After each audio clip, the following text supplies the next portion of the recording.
Today, we're going to start another session about culture transformation. So hopefully it will be also very interactive. So before we start, I just want to do some housekeeping. Please mute your microphone at all time. You can ask any related question in the chat box. We will dedicate a time in the end for the session for questions if you want to ask them live. You can raise your hand for Q&A section so we can actually interact with you. There will be polls prepared running in this session and a feedback survey which will be sent also the link. The session will be recorded and streamed live on YouTube, also on podcast, on Spotify later on. So I just want to talk first about the WhatsApp group so that everybody knows we are interacting a lot on this WhatsApp group. So I will be sharing very soon the link. Please join the group if you are still on WhatsApp within all the privacy issues that's happening with WhatsApp. And we would like to really hear your feedback as much as we can, because from that feedback, we will take them and try to enhance wherever we can enhance. We listen, so please help us. Let me introduce myself quickly. My name is Rudy Shoushany. I am the host and moderator. My background is ICT governance and cybersecurity and digital transformation strategist. My guest, I will introduce her briefly, and she has a big background with her. She's been a coach, a leadership and transformation coach, mentor, and most of all, she is a good friend also. So join me in welcoming Christine. Christine, please introduce yourself further, and please keep your microphone muted so that we can try to, as much as we can, control the session. Christine, please go ahead. Hello, Rudy. Hello, everybody, and thank you for being here. My name is Christine. As Rudy said, yes, we are friends, and I'm a business coach who's specialized in leadership and culture transformation. My journey with coaching started some 13 years ago. And the reason I specialized in leadership and culture transformation was basically through an aha moment I had when I started understanding how values drive us as human beings and how do they drive our business. So this is why I'm so passionate about the subject that I'm going to be discussing with you today. And I want to thank Rudy for giving me the platform on DxTalks to do so. So basically, my journey with coaching, 13 years. I am an eternal student, so I've went on certifying in so many other different things. And I consider everything I've learned more of a toolbox that I tap into when I work with clients, businesses, and people. So basically, I am driven by supporting people and making a difference in their lives. And through my experience, I have had the opportunity to work with many businesses on culture transformation in the process. And I'm a Barrett's Values Certified Consultant. So the methodology that I use is through the center that I got certified with, and it is relevant to some metrics that calculates the intangibles of organizations, people, and communities and nations. So it's a very interesting tool, one of the most comprehensive for us to understand how to look at culture from the lens of values and behaviors. And I'm gonna be sharing with you the process in our talk today. But before we start, and since we're not too many, I would like to take Rudy's permission to ask each one of you to just say their name and tell me how they are feeling. One word, feeling word. I'm super excited to be here. So please go ahead and let's do I don't know. I just want to add to Christine. I want this really to be super, super, super interactive. If you mind also, if you don't mind actually, if you can open your camera so we can try to all interact together, that will be, for me, I think it's great.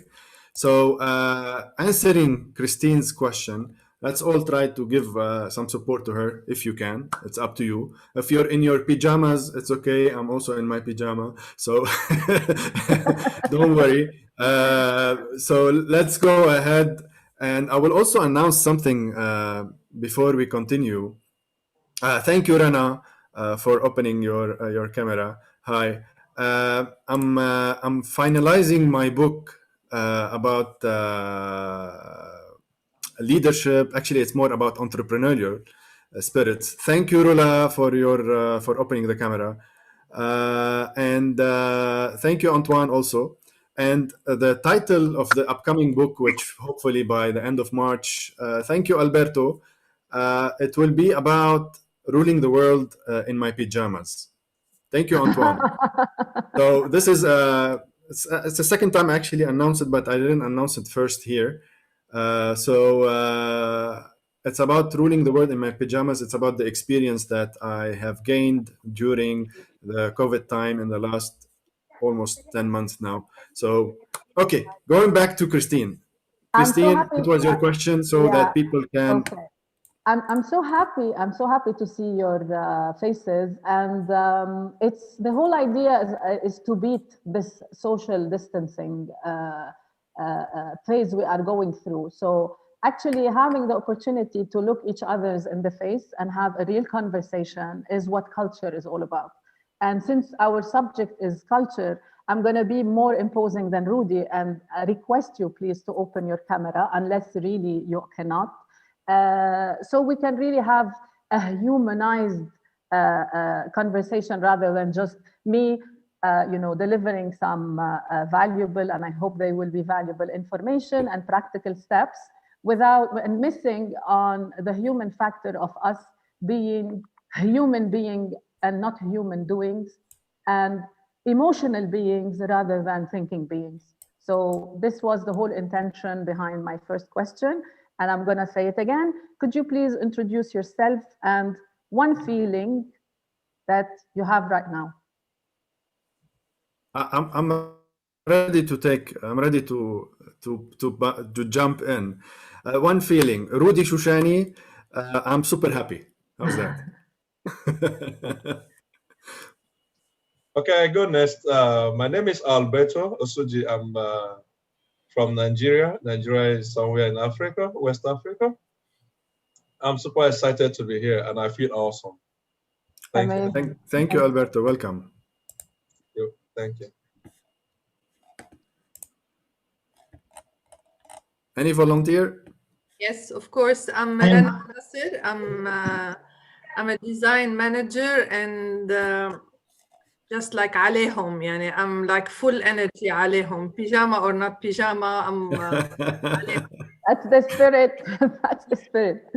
Where is Andre when you need him, Christine? He says hi, Andre. Full of ta'a, full of ta'a.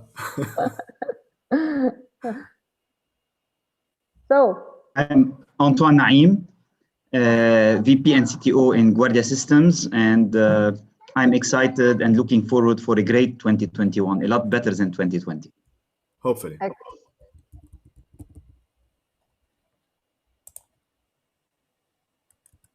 Rula, شلت الميكروفون. Yeah, hi Christine. Christine is or was my mentor, even though she's younger. I'm Rula Alami. I'm into art. But training was business and economics, and a feeling now I feel rehumanized instead of saying dehumanized because of the COVID, and because I had COVID, I feel rehumanized. Excellent, thank you. So I'm gonna take a couple of more because I have a feeling some of you are not comfortable to do so, and I respect that. And then we can directly jump into what I would like to share with you and have our discussions around the subject. I just want to call out Amal and say we all are in pajamas. Don't worry.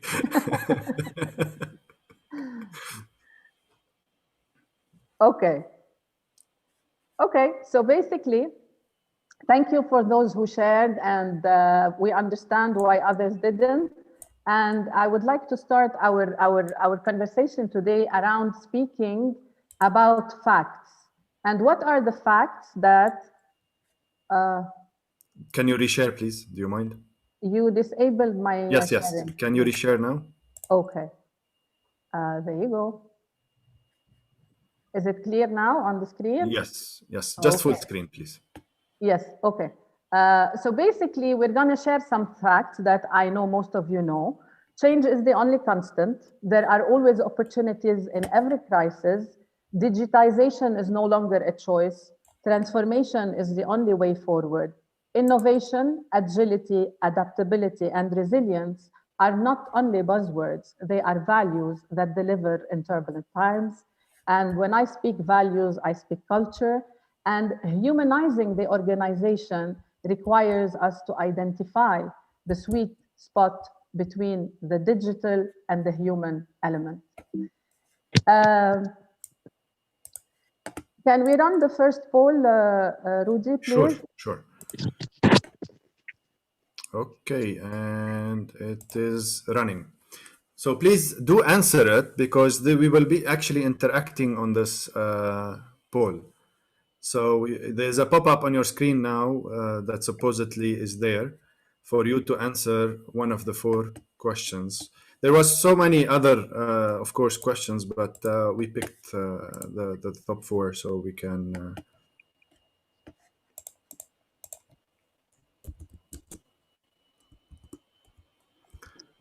So Okay, we'll give it basically, a what minute and is, then we'll proceed. yeah. So the question is, what is the biggest challenge faced during digital transformation, in your opinion?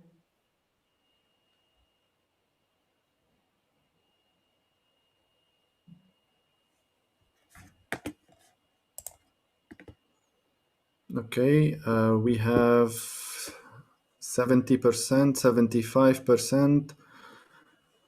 I will stop it at the 1 minute mark. Okay, and I will share the results. So cost and time is 10%. Skill gaps are 14%. Employee and customer pushback 14%, and lack of proper strategy and processes of implementation 62%. Quite interesting what you've shared with us. However, and I did it intentionally not to mention culture per se in the poll, so not to make it too easy. However, the component that signifies culture in this poll is actually employee and customer pushback. The last study that has been done in Forbes, that Forbes did at the end of 2019, and I think the rate must have gone higher, and we're going to share some statistics today, is actually 70% of the digital transformation initiatives tend to fail due to cultural issues. So that was in 2019. And then now we're going to look into other factors that will show us how digital transformation or the digital age is so much affected by the impact of the culture of whatever initiative we are trying to achieve or to introduce or change. Okay, moving forward. So why culture transformation and why is it important? We've learned so much during the time of COVID-19, and we have come to the conclusion that organization culture is at the heart of its sustainability, even more so today, when change is the only constant. Shifting the culture and rethinking how to lead and design the new normal is all about our capacity to transition and navigate the new paradigm we are living. It is our capacity to lead our team and future with empathy, integrity, and collaboration, and ensure that there is a shift in the mindset and behavior for transformation to take place. If you see, I have highlighted 3 key components in this slide, and they are change, transition, and transformation.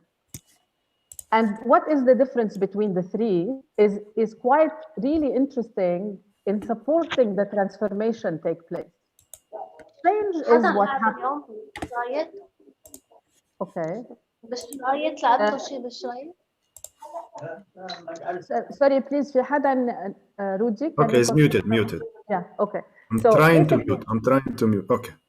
Yeah. Okay, so basically, these 3 words were not put there by mistake, and there is a very, very immediate need for us to understand the differences between them, so we as leaders can lead the change and, can counter the change through transition and transformation to achieve what we want to achieve and drive results.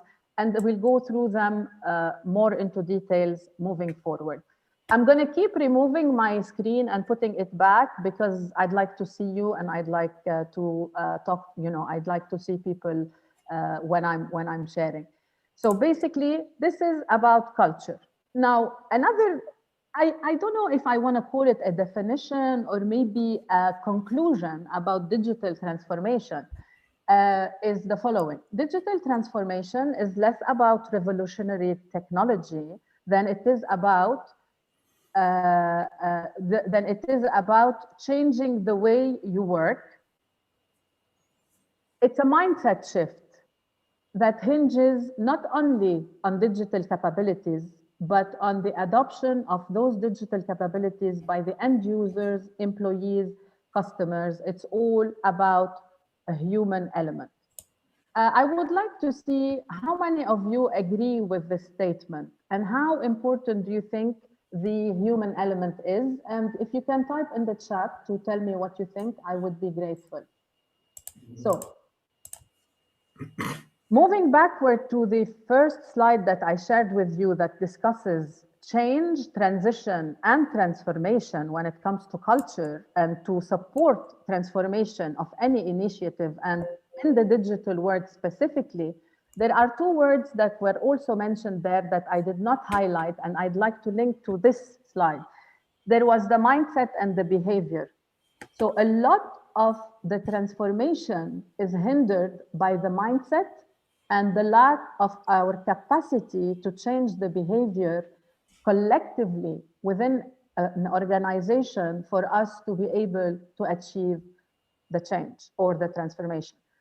Some of you are thinking, oh my God, okay, what does that mean? And how come strategy, the one we chose that is at 62% in the poll, and the process not as important?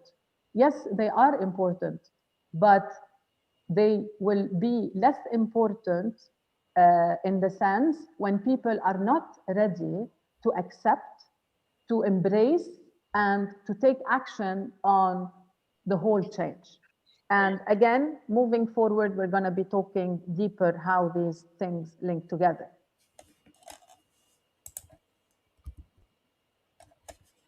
Okay. So statistics matter. This is an imperative survey done by HBR this year. It was done in the towards mid 2020. And around 960 participants took part of this, and it was divided on multiple levels within organizations, geographically over 5 continents, more or less, which includes the Middle East. And the results came as follow. 84% of the executives surveyed agree that the new business opportunities are emerging as their organization digitally transforms. And we have felt it, and I think we all know those who failed to transform within COVID time, and I want to focus on COVID time, not the Lebanese situation, although most of us are in Lebanon, are those who were able to really be agile and nimble and quick on the action rather than on the reaction. What also the survey says that 70% say over the past 2 years, digital transformation has become significantly more important to business. 63% rank culture challenges at the biggest impediment to transformation efforts. And 2 years ago, this 63% was 55%.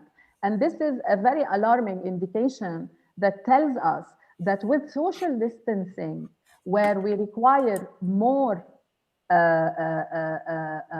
digitization to take place, we are risking the element and the human component that is relevant to our culture, maybe by not focusing enough on that component.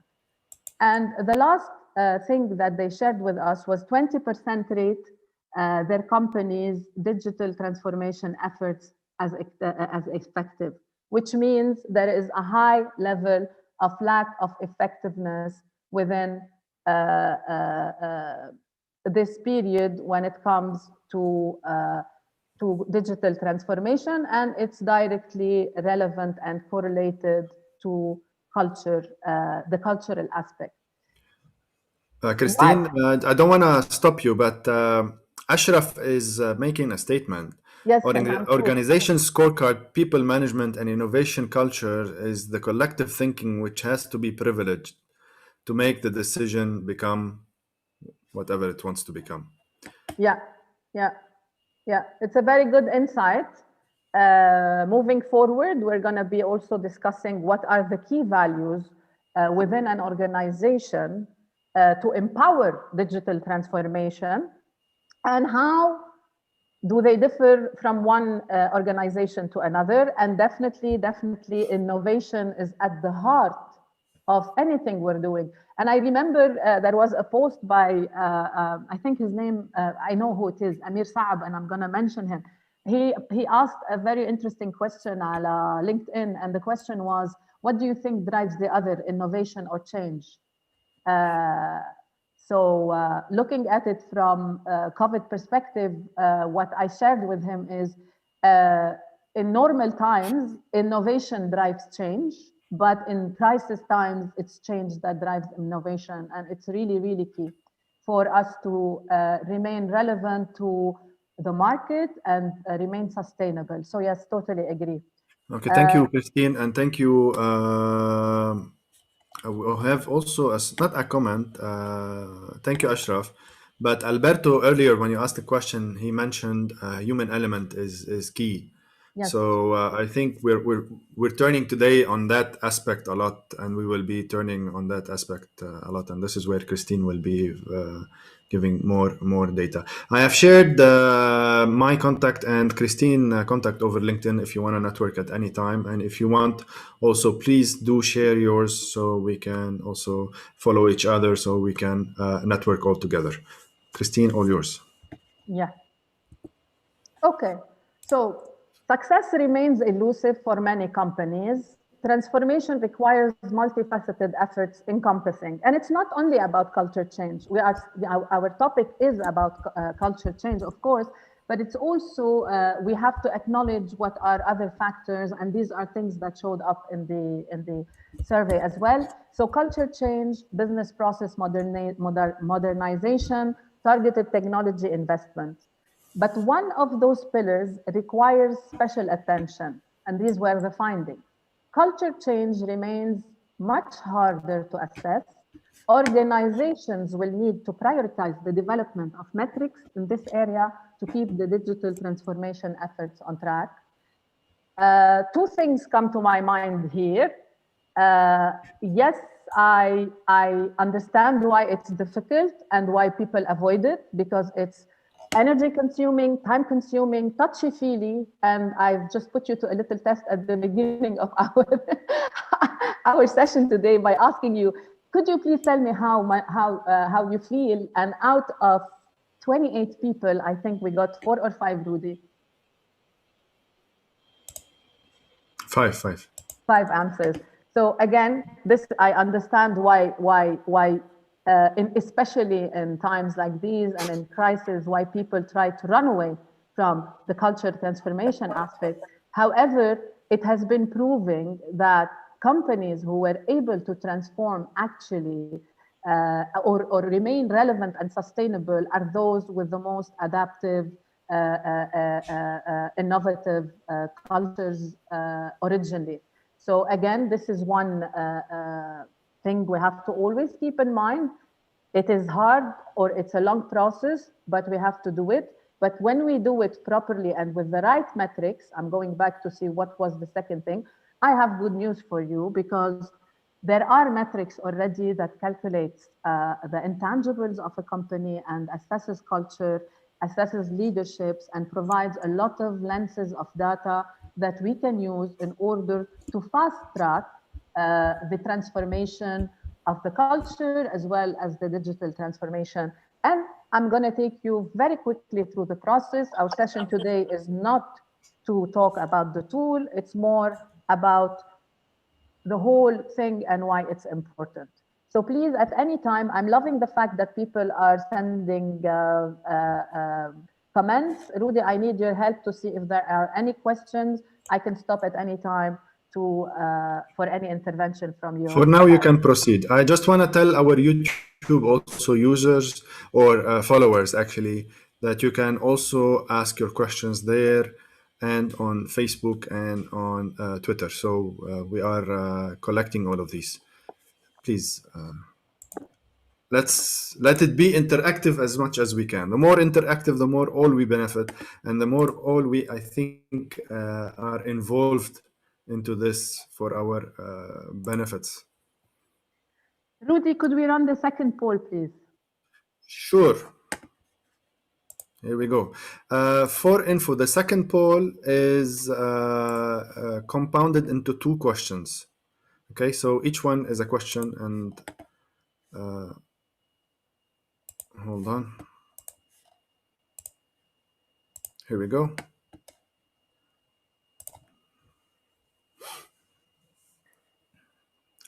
We will give it a minute. Meanwhile, I just want to do, I don't know if you guys can help me all. Can we do a thumbs up, all of us, whoever can open his camera, so we can take a kind of a photo, all of us, so we can post it over the social media. Is that possible?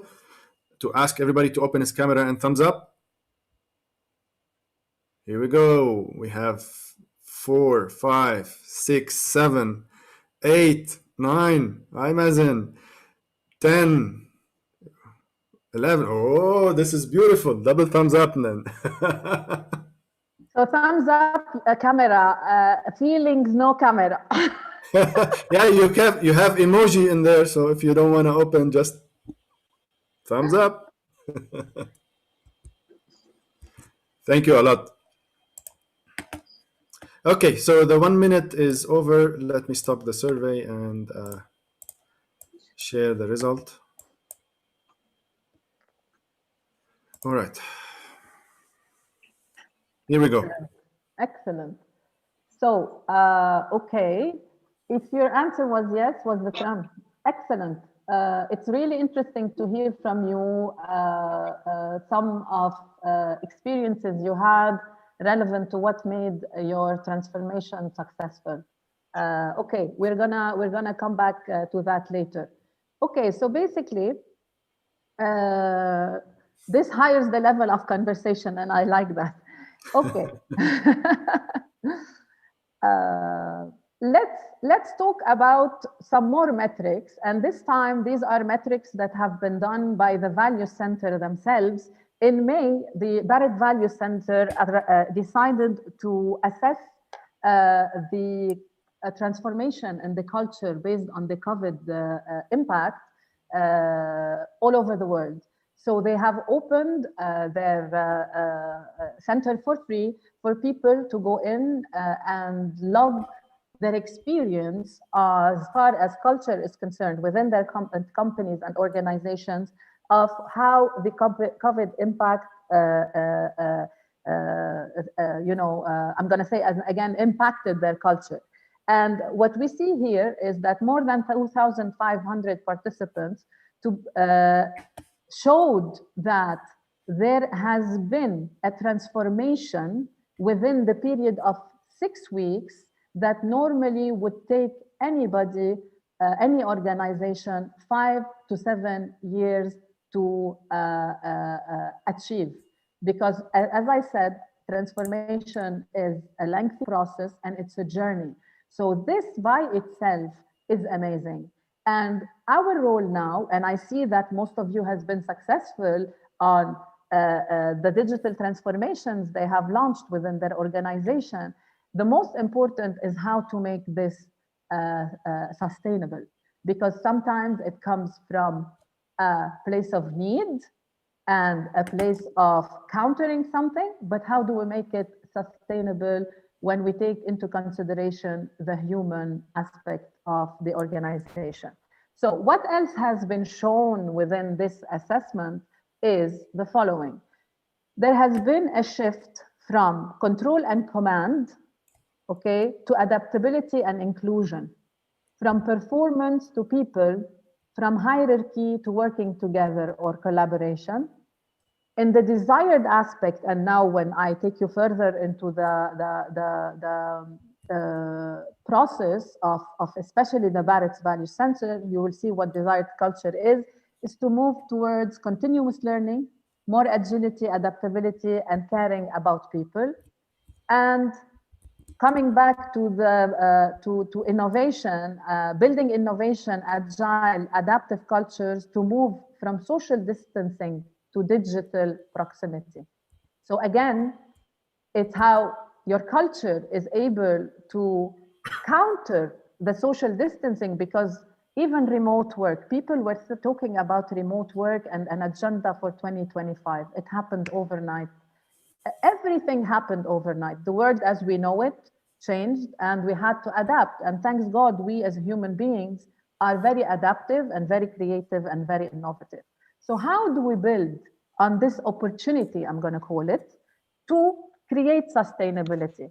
And one of the key major ways to do so is through our culture transformation. Or and then when I wanna break a myth here. When we speak about culture transformation, some people think that there is something wrong with their culture, and it's not the case. It's your capacity to step up within the working culture in order to move from what we call traditional resilience to what we call now more of adaptive resilience. So it's not like, it doesn't have to be always broken to fix it. And I'm sure when we look back on the things we've done, we did a lot of things very well, and there are things to change and to improve. And it's always a process. It's not a destination, it's a journey.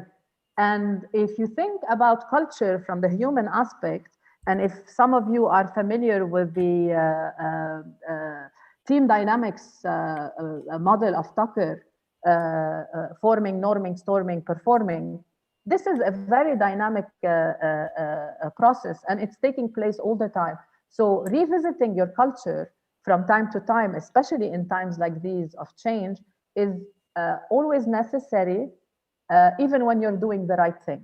So I just wanted to clarify that we're not talking that things are broken and no one knows what they're doing. And I'm so looking forward to hear some of your success stories with the transformations you've done, because you must have done something right. So is that clear? I think so. Okay. Okay.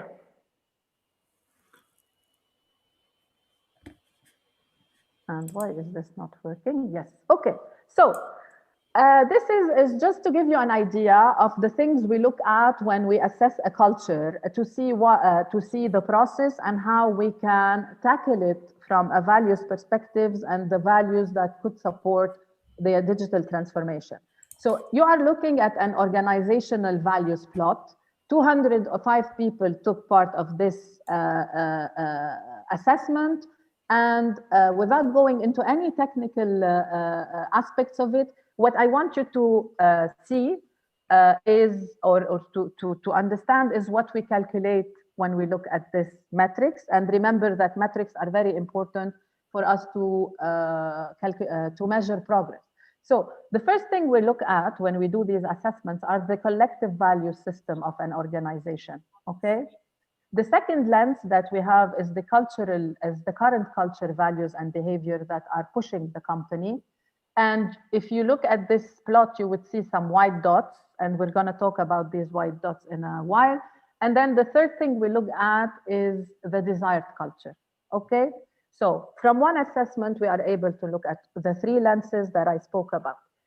Going back to the current culture, we see the white dots.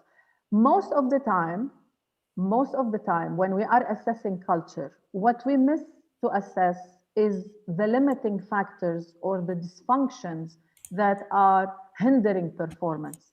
And these are what the white dots represent.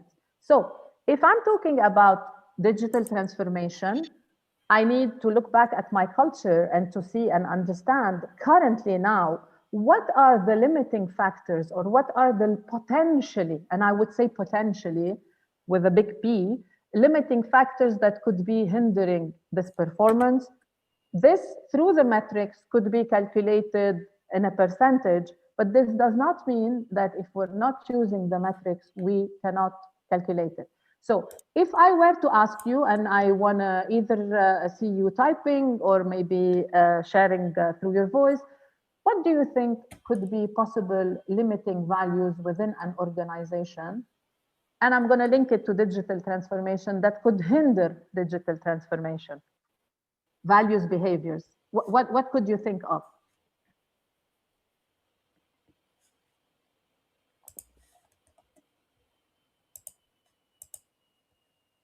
Anyone?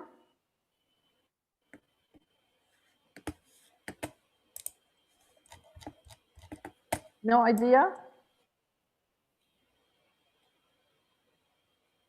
Fear of change. That digit, okay. So fear, okay. Can replace humans, okay. So a fear of change. Fear is interesting. Okay. Anything else? Resistance. This is possibly related to. Okay. What about control? What about bureaucracy? Lack of knowledge, okay, but yeah, okay. So the gap in the knowledge, but from a values, okay. What are values? Let's see what are values.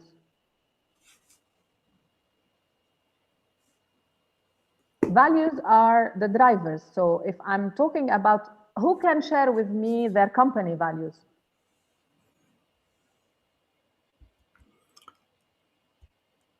This is depending on the first question. The people that answered yes, I think, can answer this, right? Mm-hmm. This is not a test, so don't worry. Okay, I think I have to change style. All right. So basically, when we look at limiting values within organizations that could possibly hinder a transformation at large, or quality is okay. Quality is one value. Thank you, LC, for sharing. Of course. Ethics, possibly. Ethics, yeah, ethics. Data privacy, security concerns. Sherbil, thank you, Sherbil. Yes, these could be limiting from a behavioral perspective, but they could be also dealt with through the technology of countering them. Cultural values, yes. So basically, the important thing to understand is when we look at the culture, we don't need only to focus on the values that drive the business. Control, thank you, Antoine, sorry. So it is more also to understand what is this energy, the underlying energy that is driven by fear. And I love that someone mentioned fear as a limiting factor.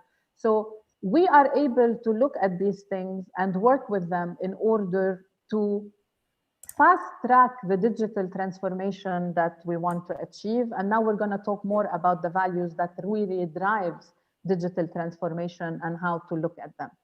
Is what I'm saying clear? Is it resonating with you? All I want is to see a thumbs up. And if it's not, please go ahead and ask me questions, challenge my thinking. It is intense. It is intense. Every word is very intense. Yani. This is why we're so concentrated. Oh, okay. Is it a good thing or a bad thing? It's both. لا, it's good. Okay. لا, if the language is intense, I can maybe drop it a little bit. I can make it simpler. Teamwork, integrity. So please tell me how.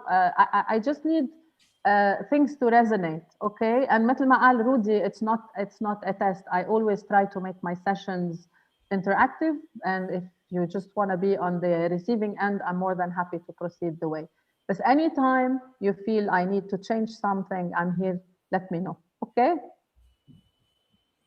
We're here to Okay. benefit. So if we ask the right question to Christine, Christine can help us more. It's fine. Okay, so basically we can, so this entropy, what we call entropy, could also be calculated in percentages. If you see, I don't know if you see my cursor, the entropy is 34%. Yes, we can.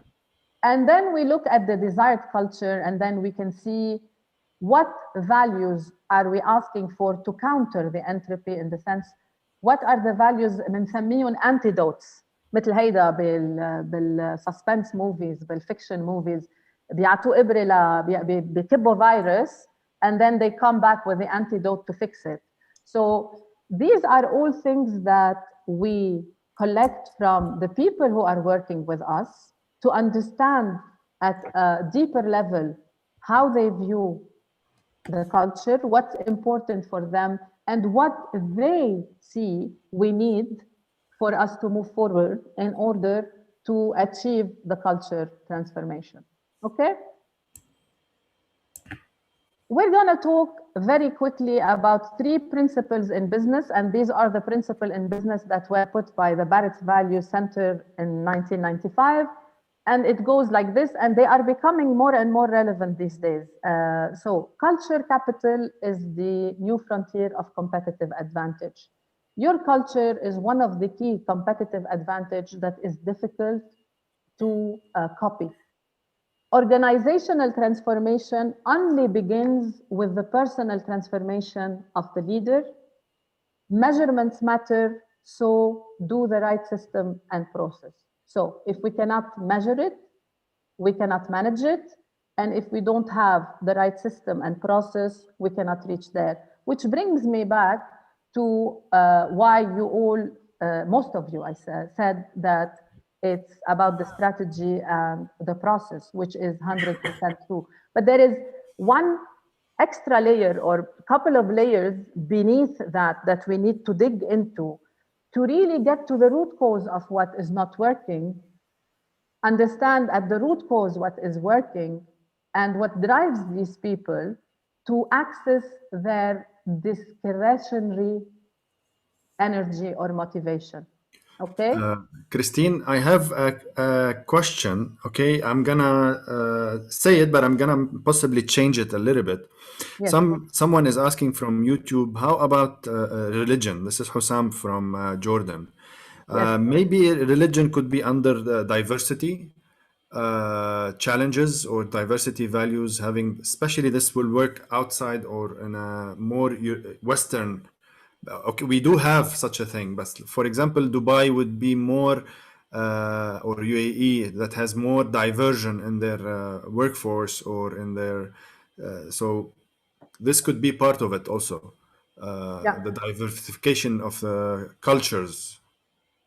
It's about diversity and inclusion, actually. If this is what he meant by religion, there could be another, and I don't know what the question is. And if the question is, do we get our values through our religions? Yes, we do. So yes, it's an answer to two sides of a question. I'm not sure which one he's looking for, but basically, when we move, if we want to accommodate what he is speaking about, it's under diversity and inclusion. Diversity alone is not enough. Inclusion is what we seek, even when it comes to gender, because we could be diversified, but we're not including the people in the right places based on merit and based on positions where there's a difference. Yeah, based on color, merit, gender, many different things fall there. Yeah. So Okay. diversity is huge. Okay, change habits, okay, with transformation. What are the measurements in principle? Okay, what are the measurements in principle? Elsie, could you please elaborate on your question? ما فهمته. Well, hello. Whenever Hi. you displayed your sharing screen before, there were 3 principles. The third one, it was talking. So I have some noise here. No problem. I have No worries. principle 3. It's measurements. So I didn't understand what about the prompt. Okay, okay. Measurement is assessing the value, through assessing the values and behavior. So we have tools, and I'm not here only to promote the Barrett's Value Center, although they are at the heart of the work I do. There are plenty of other companies also that measure culture. Okay, so these are the measurements we look for. It also depends on the size of the organization, because I know that some of you might be working with organizations that are you know, either a startup or smaller companies, and you might be asking, do we really have to go through the center to measure these things? And I would tell you no, because based on the experience that I've built through the years, I have managed to use the methodology of Barrett and not measure per se in percentages and things like that, but pinpoint the limiting factors, the empowering factors, so on and so forth. And this came with the experience. So this is the measurement I'm talking about. Is it clear? Yes, Yep, we okay, have a thank thumbs you. up. Okay. Okay. Share again. So let's go into each one by one. Just take care to elaborate a little bit more. When we say cultural capital is the new frontier of competitive advantage, and I'm gonna sound like Simon Sinek now by saying people don't buy what you do, people buy what you stand for. Okay, so always remember, and the competitive advantage on a cultural level is always unique because it's the collective of the people that work internally, and when they work with alignment, they are unique in the output that they can give. Okay. We talk about cultures. You've been talking about values and behaviors, Christine, and it's really not making sense. How would that drive a strategy, and how would that really bring results? Because so far you've been fluffy, I would say. So this is, when we look at things from that perspective, we talk about culture transformation. We talk about a whole system transformation. It's the same way with digital transformation. When you want to transform digitally, there is a system, there is a process that goes behind. But why is what I'm talking about at the beginning important is the following. When we look at the tree, and usually I would cover the lower part of the tree, we see what's above the tree, right? Rarely do we consider the profoundness of the root of the tree. How strong is this tree to support the tree withhold كل هالعواصف وكذا. We see what is above the surface and not what is under the surface. And most of us usually are used to seeing what we call the iceberg model. But this is a tree model that is very similar to the iceberg. So what are we trying to say here is, okay, when we look at the tree from above, from an organizational perspective, this is how we say we get things done, okay? When we look at the lower part, the way we really get things done, it's at a deeper level. We are driven by many things that are not on the surface. They are underneath the surface when it comes to behavior, action, productivity, setting goals. It's really a multitude of things, but very simply, and I'm going to go through it very quickly. So what we see out there is objective. What we see under the tree or the roots are the subjective way of things. And if we're looking at the business from the objective side, we're seeing the goal, the vision, the mission, the espoused values, structure, policies, processes, procedures, services, products, behaviors.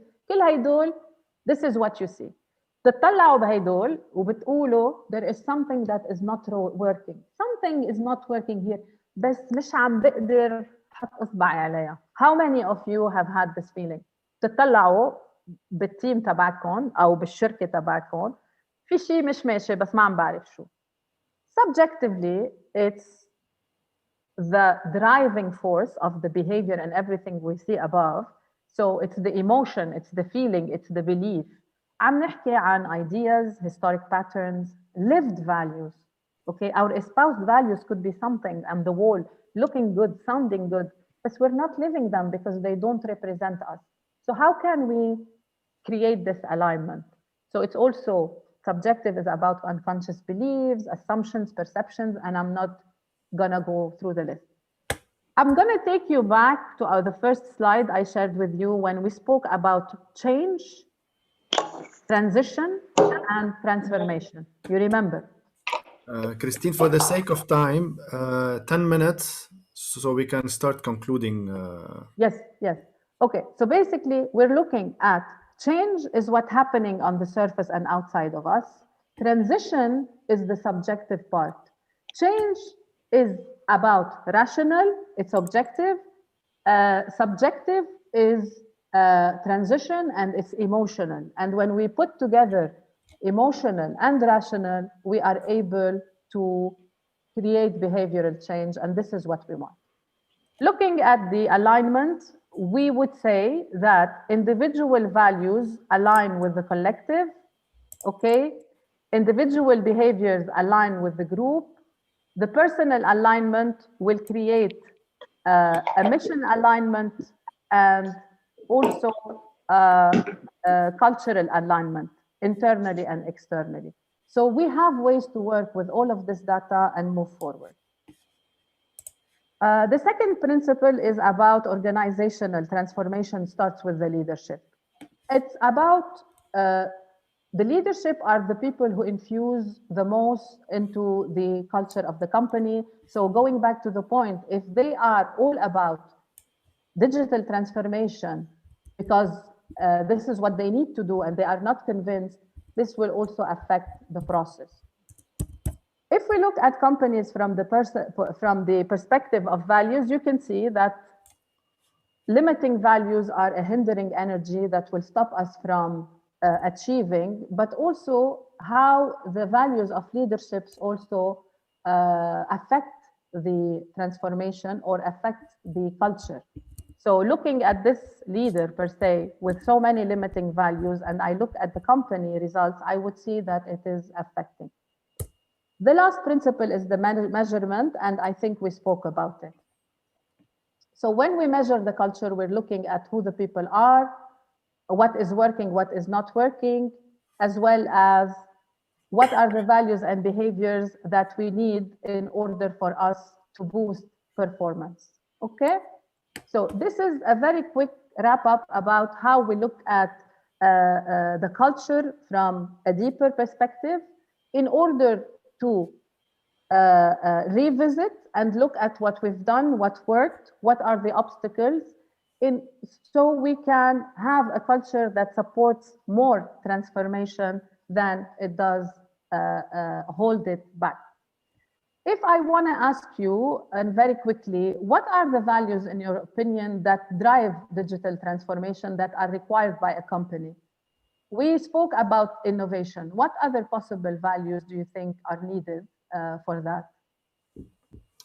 في حدا بعت chat? I would say one of them is excellence. Excellence is one. Okay. What else? On the chat, we have authenticity from Alberto. Authenticity. Authenticity. And why is it important, authenticity? Okay. So it's important because if the people in the organization see the authenticity of the change of what you want to do, they will easily key in. The resistance, yes, will be there from some quarters, but it will be low.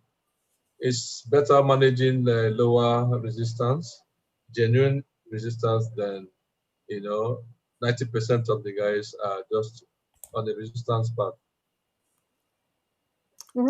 Yeah, yeah. I see what the added value of authenticity. Absolutely, because if we're not authentic to come forward and talk about what is going on, what is stopping us, what are the challenges, how does this make me feel, we cannot really overcome the obstacles. Thank you. We have So, George Ayub, respect, respect. and we have a journal from. Sorry, I lost. We have from Michelle, creativity, and Ashraf. He created a wrap-up summary, which sorry, Michelle, I'm not gonna read. If you can, maybe throw in a sentence or two if you want. Okay. Yes. So basically, respect, definitely. Transparency is amazing. Agility is quite needed. Openness to learning, because this requires a lot of learning, and so many other values.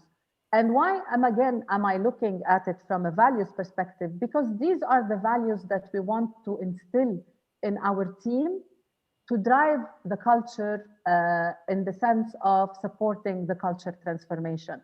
We need to reduce the silo mentality.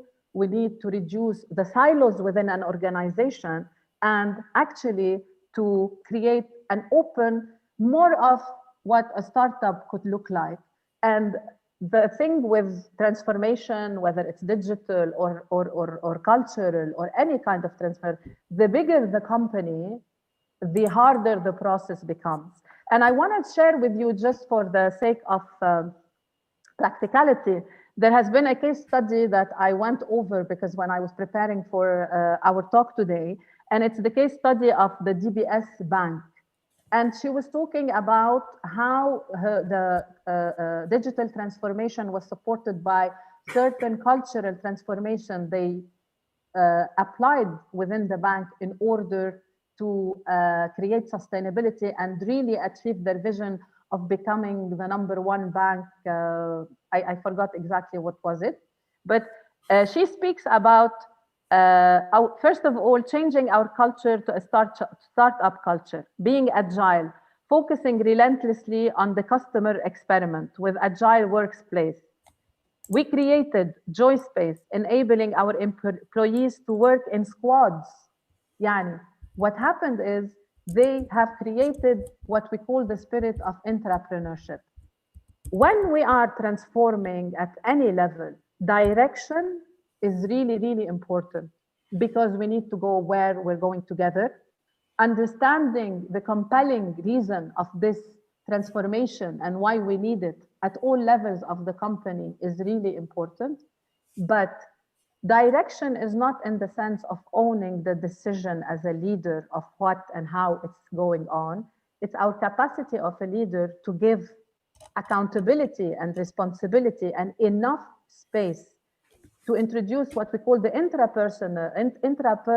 entrepreneurship mindset within the organization, for people to go and live the values we spoke about, from innovation, creativity, agility, and developing the concept of what we call a return on learning and not return on investment. Because of course, digital transformation is costly, but how can we take the opportunity to create a learning culture, to unlearn what we know, to drop the old habits, to drop what is not working anymore and learn something new, besides the upskilling on the capabilities of the technical levels, which are quite needed, because this is also one of the factors that hinders the transformation from a digital perspective, especially when we are in organizations where there is a lot of generation gaps.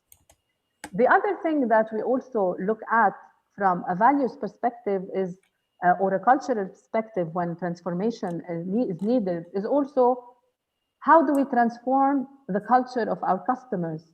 You know, digital transformation is all about customer focus and putting the customer at the heart of things. But are we really testing the strategy internally and externally? How can we educate our customers who are now exposed to a lot of competition and competitive proposals, how can we engage them in the process of their loyalty to us? So it's also about looking at our culture from an external perspective. Do you have any questions? Christine, I just want to add, if you have any questions, please put them in the chat box or raise your hand. Just want to add to this, especially when you said the innovation or the entrepreneurship inside the companies. And I think this is one of, there's many challenges in being in a company. And there's many challenges the company face. So one of the major challenges is about this entrepreneurship spirit and how they can reinvent their core, as we know things works top down and we need to make it also work bottom up. So having this mentality or this culture that we can share things, we can shake up things, things can be not just the way from up down, it also can be up down up or bottom up, is a big plus to the company. And reinventing at the core is about, one of them is about this listening to inside, having and giving the employees the freedom to express, because we know so many companies, people are afraid to even express about some new idea.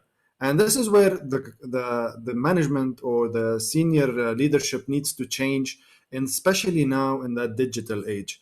Because if this culture is not there, and we face it, and I've seen it, and I worked with it, and we try to change as much as we can, this will fail. Because your biggest asset is not also your customer, it's actually your employee.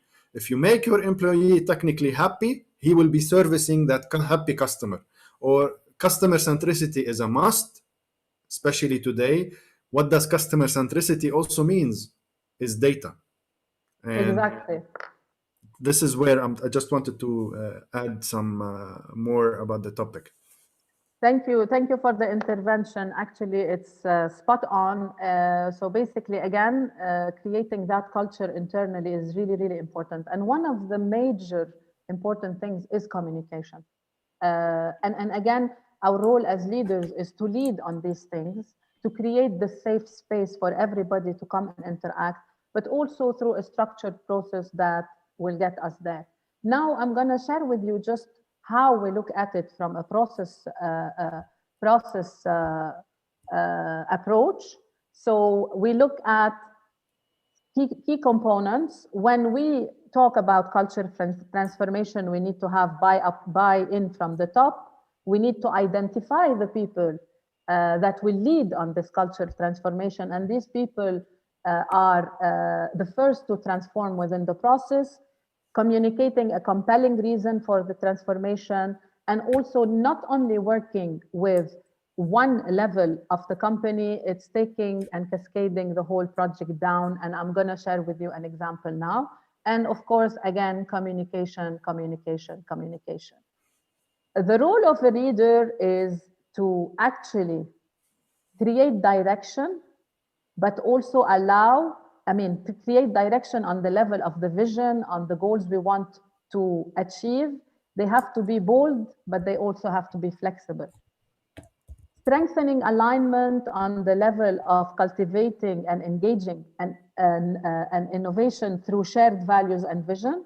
It's how we bring the team together and get the buy-in of everybody. And then again, it's about inspiring commitment and collaborating. Last is the journey. So basically, the journey would look at the values, and this is from the culture perspective. What were the values that we lived by? Which are the values that are still serve us?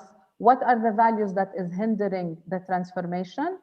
We could look at the vision and mission, and then we can start working on the strategy, whether it is the digital strategy or the strategy of the company to navigate 2021, because whatever we've been with is not leaving anytime soon. But I think the shock has been made. Now it's time to look at things, see what we've learned, see what worked, drop what doesn't work, and move forward. And then again, moving into the adaptive resiliency I was talking about. So strategy, structure, strategies are looked at, structures are looked at, the corporate goals are looked at, the business model, and the value chain. And this is how a culture usually concretizes within the way we do business that is based on the subjective collective of the people that are willing to tap into their discretionary motivation and engagement to deliver the job. We always need to remember that this time requires much more energy than any one of us, and I'm sure you all agree with me, to deliver a task, because most of us are working remotely. We are all working with newbies, new things that we've never done before, and it requires a lot of energy from our side. How to make it easier for people, for our teams to deliver on whatever strategy and transformation we're looking into is actually to humanize the organization by ensuring that they are engaged at what drives them internally, and not to give them something to work on, but rather give them something to work for. And this is how we can engage the human element to extend themselves and go beyond to support us achieve what we want to achieve collectively, and make sure they understand what's in it for them. Yeah, if you don't mind me adding one thing, Christine, Yes, please. is on top of this, I think we need to add in the culture is experimentation habits, giving the people a place, space, freedom to experiment, for them to be able to not just as employees, also as management, as products. Now we call it kind of a sandbox in terms of the financial industry and the fintechs for them to play in. But as culture based, we need to give them experimentation from all different aspects. I call it the 360 aspects, 360 degrees aspects, because if you don't test and experiment, especially at the edge of the company, you will not know how things will work. Sometimes we go into mentality of when we talk about agile and different many companies think they are an agile mentality or culture. Their culture is agile. When you dig inside, you turn out they are more something called a waterfall mentality, which is I have to finish this based on this, I have to deliver that. So if you want to create something new to compete, your time to market will be years. Okay, so if you are really agile and then you are experimenting quickly, you just bring out something quick.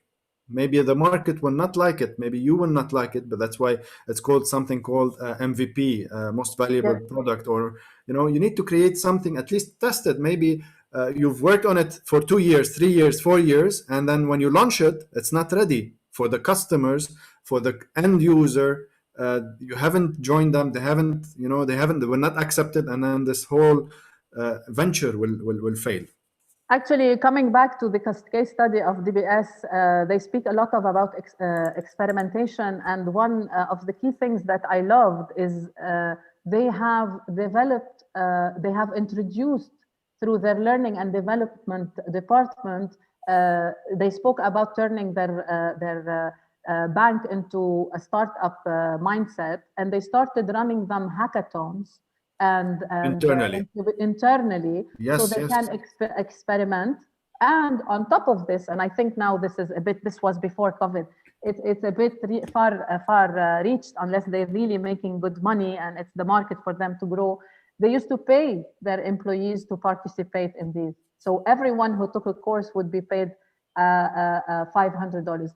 And there are a lot of ways to invest, to incentivize and motivate employees to unleash their innovation and creativity and experimentation. It is really crucial to be open to learning within these times, especially in digital transformation. Especially in upskill, digital transformation and in COVID pressure. Now it's different. Of You're course. just adding something different to it. Okay, so one last thing I want to leave you with. When we talk about these values that drive transformation, whether on a cultural level or on a digital transformation level, one very, very key component is to be able to define them within the context of your company. Because most companies share the same values: innovation, digitalization, agility, so on and so forth. So we need to look at it. What does this mean in our company? What does it mean to our people? Okay, and how will this meaning drive the result we want to achieve?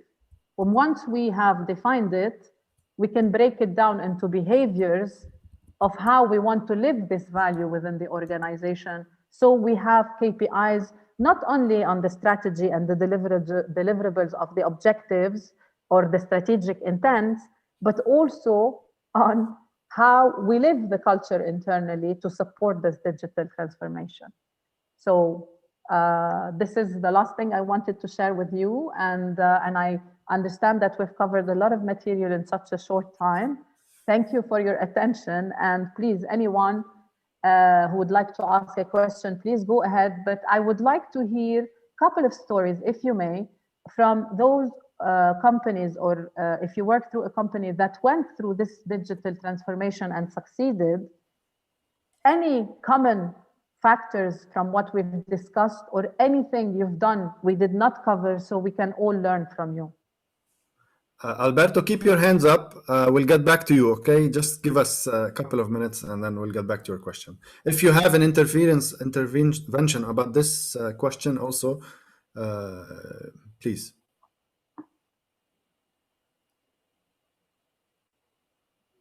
Any volunteer that went through a transformation, digital transformation? Most of you said yes. Sorry. What was the question? Uh-huh. I didn't get it clearly. Okay.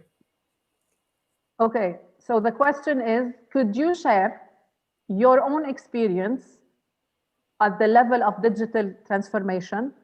What made it work, and what could have been possible obstacles, so we can learn? Okay, fine. I've been into project delivery in the ICT sector in Nigeria. So there was a digital transformation in a telecom firm where they try to develop APIs to put it up to the open market so that people can consume, come together and do this and that. So they are traditionally waterfall, very heavily process driven. And for them to achieve this, the management leadership, I would say, decided to go the agile route. So getting the job done became a challenge because most of the guys that should drive this, like I see someone right there also, they didn't go through a proper cultural change. Okay, get maybe basic agile education so that they can start thinking in that perspective to say, hey, this is how we were doing things, but we need to start doing things this way. Maybe like taking baby steps, because really, there is no vaccine called agile that you give to a guy and the guy becomes agile, right? There's no vaccine, there's no magic bullet. So taking baby steps in delivering that, the program was actually a challenge. And for us being like externals, coming to we work like subcontractors, right? Coming to tell them, they'll say, we've been working here for 20 years, we're working here for XYZ. You want to tell us how we do things here? It became a challenge, an impediment. But, gradually orientation, maybe sessions were put together, free to leadership to let their people come in. And gradually they now started looking at that new way of doing things. And you know, I'm from Africa, Nigeria. So sometimes when you say the power distance, it's like this here. It's very big, not like in Europe or America where a small boy will tell the guy, the boss, say, I don't like this. If you do anything, I'll sue you. Before you finish that statement in Africa, you'll be sacked already. So there's no need to sue the person, you know. So that's the kind of situation we had. But gradually, it actually worked out, right? And it's a journey. It's not like an end in itself. So it's been a journey, and I think they're doing well. Great. Thank you, Alberto. Thank you, Alberto. There's someone, Ashraf. Can we say that sometimes we have to start with developing the culture as one of challenge of transformation? Sure. I think so. So does, sorry, كنت عم تقول Rudy? Yes, no, Ashraf. Ashraf, please, could you explain your question?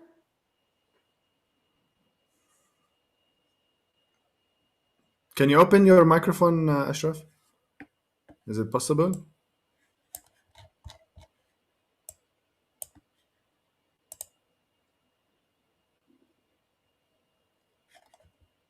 Is Ashraf still with us? Yes, he is, but ما إشعرته أنا. sometimes we have to start with developing the culture as one of the challenge of transformation. Okay, so possibly I'm trying to understand this question. One of the challenges of transformation is the culture. So we maybe have to start there before proceeding into transformation. Yeah. I would like to share with you a story of a client that I'm currently working with, and they are an e-commerce company. And digital transformation for them is at the heart, at the core, and everything else. But part of their vision and their values is the sweet spot between the human element and the technical aspect of the digital aspect of things. I don't want to call it technical. Sorry for the mistake. And we had made a conscious decision with the client that we're starting with the human factor. And we've been working on this for the past 4 months. And now we are ready to launch because we have given the human element the right time to go through the process of understanding change, understanding how plant transition work in order to achieve transformation. And the beauty of things, when we really kicked it off and people grasped the concept and they were, present in this environment where it's okay to make mistakes, they started asking for the digital transformation to happen at an earlier time. So this is a real live example, and sometimes we have to put the time for the people, but I do completely understand that during crisis modes, we have to be very agile, very nimble, and action-oriented. Otherwise, we become irrelevant. And I want to bring back to talk about Rudy. You shared with me the story of the home appliance company. Yes. Yeah. So and to a certain extent, they were about to become irrelevant to the market because just let me share the example quickly so people can be. We've seen. COVID was taken, I think everybody was surprised. Nobody was ready for it. Though there was many alerts and many thinking of preparation, and it happened, in 2012, there was SARS or CoV-1, whatever they want to call it, and so on. So anyway, going back to February 2020, and COVID is here, everybody has to close. And suddenly, traditional business models are no longer valid in 50% of the companies because they don't have, or they didn't think that having an online, let me not call it full e-commerce site, but at least an online presence is a must. So we have a major local appliance stores in Lebanon, which is one of the biggest, actually the biggest in Lebanon. And then suddenly, everybody is home, and then you need things. 1 week, 2 weeks, 3 weeks, things has to continue. Life has to continue. And he doesn't have a way for you to buy from him. And we're starting seeing people that are more agile in terms of they are smaller. And this is very key. Sometimes when you become too big, you become too complicated. So we started seeing more smaller players coming faster, testing faster, having online or shopping presence or e-commerce, while it took him around 6 to 7 months for him to be able to go online, and he missed that head start where things are no longer relative to him, and the whole market has been satisfied by other players. So that was the example that we were speaking about, me and Christine, earlier on. How much time do we still have, Rudy? Because I can share another example where Sure, please go ahead. Yeah, Whoever, thank you a lot for staying. Please fill the survey. Also, our YouTube viewers, please do fill the survey. And thank you for staying with us. We will wrap up in maximum 5 minutes. And here we go. Did we miss any questions before? Because somebody, no, you're sure? Okay. Just to make sure that we attended to all, to everyone. So basically, the other thing I want to share with you is I've been working with a client of mine who is in the fashion industry for the past 5 years. And I started my work with him and the company, basically to build the culture and transform it. And he has been using all the cultural aspects that we've worked about collectively with his team to recruit, to drive the strategy and everything else. Because once the culture transcends into the vision, mission, and strategy, there is a high competitive advantage on the level not only of competing with your clients, of engaging your employees, engaging your customer base, everything that all your stakeholders, even your suppliers, so on and so forth. So we were ready at that level, and then COVID hit. We had a strategy that this designer per se was going to go into the prêt-à-porter line, which is the ready to wear, somewhere around 2021.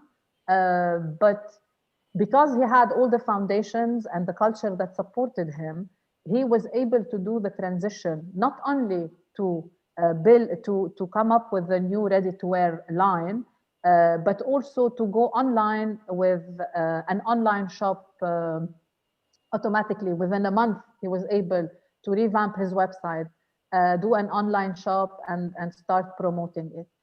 And why am I saying that the culture supported it? The culture supported it because during these times, we had to work in the back end while growing, innovating, and expanding to new markets, because our problem in Lebanon is much bigger than COVID. So we were taking certain measures as a company for sustainability purpose through, let's say, not sending people home, because this is a very people-centered company, was actually by dividing the times they work, dropping the cost, bringing down their salaries a bit, so on and so forth, like many other companies did. And when he was ready to launch the line, everybody was willing to be there with no complaint, even if they were not going to get the full. Sorry, I lost the electricity, but I'm still live. So if you see a black screen, welcome to Lebanon. I actually see your glasses. You do? Yeah, well, Okay, it's a reflection of the... Okay, sure, Ashraf. Thank you. And we will send a feedback also. We'll send a communication after. Sorry, I have a question that has not been answered. I'm sorry. Sure. Go ahead, Alberto. Okay, I asked it on the chat. Okay, she was saying about being bold and flexible. So my question is, like, I had this experience, the leadership wanted to change the sprint length, which is considered anti-pattern, right? And they were pushing it down the throat of the agile team that, you have to do this, because you are contractor, you are not really like part of them, to say the fact. So they ended up pushing the team to change the sprint length. Say, okay, at 2 days, this is a special sprint, let's add 3 days. And at the end of the day, that happened. How do we be bold and yet flexible in handling leadership that are heavily waterfall? Thanks. Being bold is being bold through setting the direction of the company and what are we going to do next or to counter, so on and so forth. And this is going to be very clear, and it's our guiding principle. Being flexible on how to get there, in the sense of allowing others and actually inviting others to design the way forward.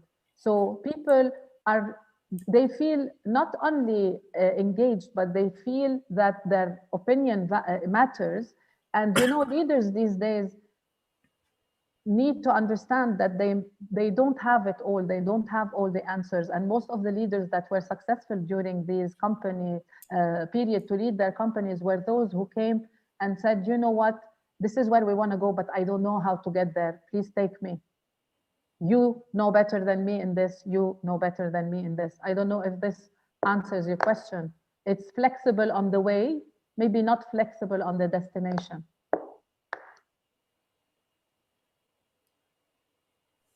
Thank you very much. I appreciate the feedback. Thank you. Thank you. So can we have other questions before we start concluding? Anybody want to raise his hand? So I'll start wrapping up. Meanwhile, if anybody has a question, they will pop it up or a hand is risen. Thank you a lot, Christine. It was super informative. I think the participants today were very interactive with you. Were they? I think yes. Seeing other sessions, yes, I have to say yes. With all the, but in general, yes. Thank you again.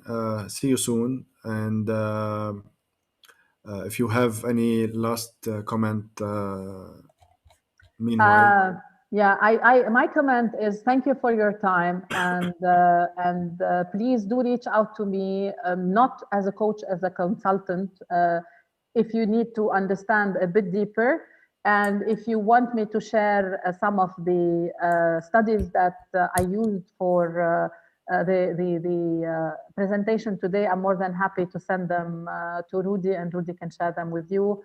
And I wish you a lovely evening, and thank you for your time, and appreciated, Rudy, to host me, and looking forward to do more work with you. Sure. We will, and we will always be coordinating and collaborating, of course. Thank you again, and hopefully this was very fruitful. It brought value. And with that, we will end our live. And thank you all again. Bye-bye. Thank you, Rudy. Don't forget to fill the survey, please. And this is our links if you want to connect to anybody, if you want to continue any discussion with. Thank you, Sherbel. I saw your thumb up. Yeah.